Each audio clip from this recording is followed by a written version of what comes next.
one article that I read this week that sort of, I don't know, took me aback and sent me on a spiral of sort of just like reading and like, what do you call it? Like a black hole of internet research is the situation with the chloroquine, which is what President Trump has tweeted out as like a possible sort of miracle solution, which actually is just like an old malaria medication that I think people are now taking and running with because they're like sending each other articles with like, look, this science says it's thing, this science says it's another thing. And yes, there are seemingly some studies that say that this is a possible exciting prospect for something that may treat coronavirus. The issue is that it isn't proven on a wide scale and that it has some heinous fucking side effects. So all the people who are going out there and just buying it off the internet in bulk to like self-treat themselves if they think that they have like coronavirus, it causes some like, it causes a thing called night blindness. It's one of those drugs that they kind of need in countries where there's malaria. Yeah, let's not take away the resources for people who have current malaria. But it's okay, because Australia's greatest leader and our greatest loss when it comes to guys who didn't become Prime Minister, our hero, Clive Palmer, has taken $1 million of his money, or offered to take $1 million of his money to help buy all the chloroquine in the world and stockpile it here. And so that we can all experience night blindness and diarrhea. Yes, and I think I speak for all Australians when I say you're allowed to do that. We have absolute faith in Clive Palmer's intentions. I am sure that they are 100% altruistic, not selfish or part of some sort of agenda that will personally benefit him. He's just doing it for the people he loves, his fellow Australian citizens. So I and the rest of the country say thank you, Clive. Thanks for looking out for us. Let's get some chloroquine. Let's get some chloroquine. Rub it all over our faces. The black hole of the internet sucked me into the story of this poor man who saw President Trump's tweet about chloroquine and went out and found out that that drug is actually part of the component that cleans fish tanks. Him and his wife went ahead and licked on that fish tank thinking that it might, like, you know, cure them of their coronavirus, and he fucking died. His wife is in critical care right now. Links in the description below for that shit, because it's fucking crazy. But this is why we cannot spread misinformation. Like, it's just, I mean... Because you cannot underestimate the stupidity of people. Right.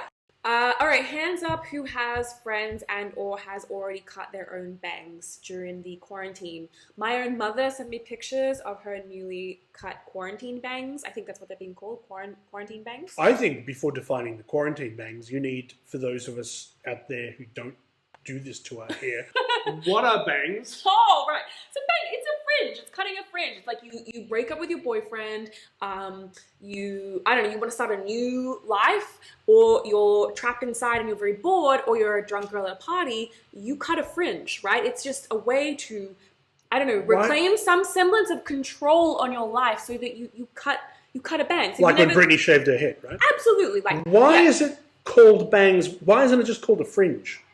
You decided we needed the second word for this. I feel not prepared to answer that question because I don't know where bangs comes from.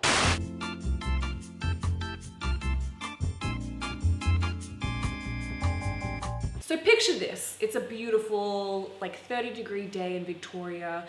People are at the beach on St. Kilda Beach, and it is the most, like, instead of just being kind of like, oh yeah, no shit, it is the most polarizing image where I feel like summing up where 50% of people are just like, what are you, fucking crazy? I'm in a gas mask, never leaving my house, to the other 50% of the people who are just kind of like, what are you talking about? I'm like 20, it's fine, it's not going to affect me. I'm indestructible. Woo! Individualism.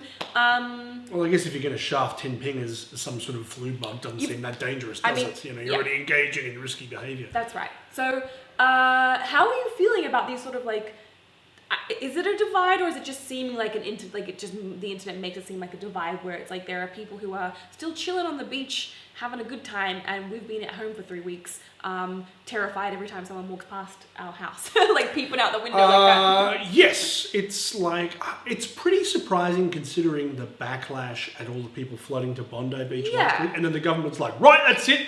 We could have kept the beaches open if a couple of you were walking your dogs down there, but you all had to crowd in, so we're fucking shutting it down. And now they're going to do that in Melbourne too. It's like, God help you if you lived in St Kilda and you're hoping to just jog along the sand.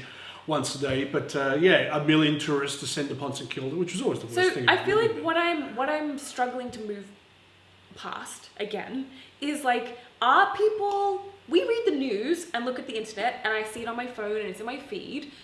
Are those people seeing this stuff and just thinking it's like not a thing, or are those people not seeing it at all, or are those people like what? How is this slipping past people? Is my anxiety brain making this way bigger of a deal than it actually is, and so these people are right to be at the beach? Like I'm really struggling to figure out where the actual factoids are, and like how if what I think is happening, which is that now 600,000 people in the world have this thing, the curve is exponential, it's like a massively big deal. If that's true, then what is going on with these people who are on the beach? Like, who are these people who are so distant and unconnected from this that they don't give a fuck, like, or don't think it's real? I'm a good time guy. We were having a good time like 3 weeks ago was the last time we had a fucking good time. We were at a sweaty gig, spitting on people, getting spit in our mouths. So who are these people who are like who don't give a fuck?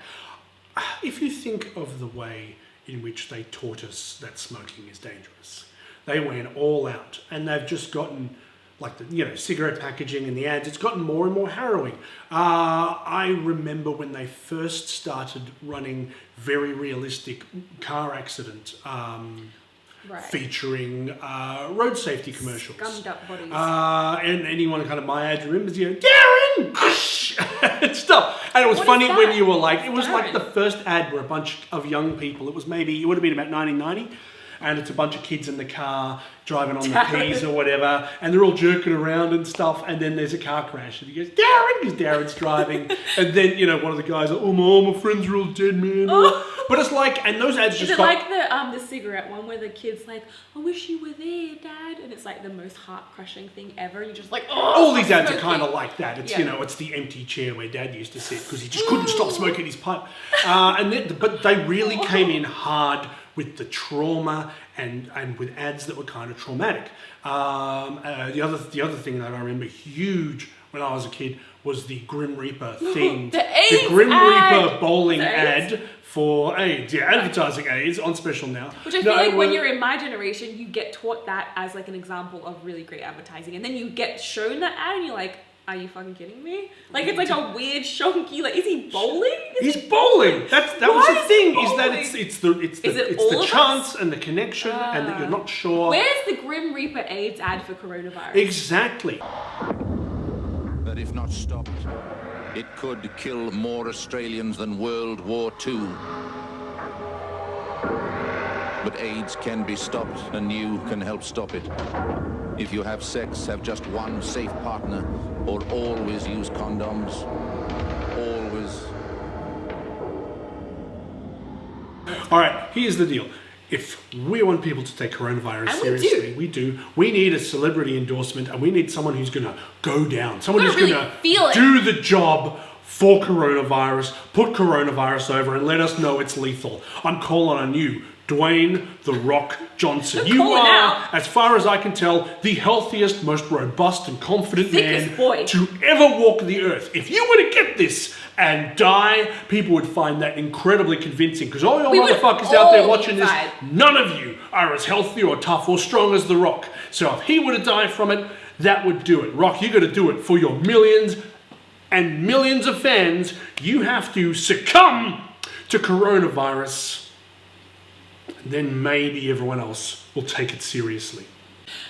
You know what? That's the end. We are done here. Alex, you want to tell people how they can do a call to action for us, please? Oh, call to action. Okay. It's a business term. I'm reliably informed that what you've got to do is, if you like it, press like.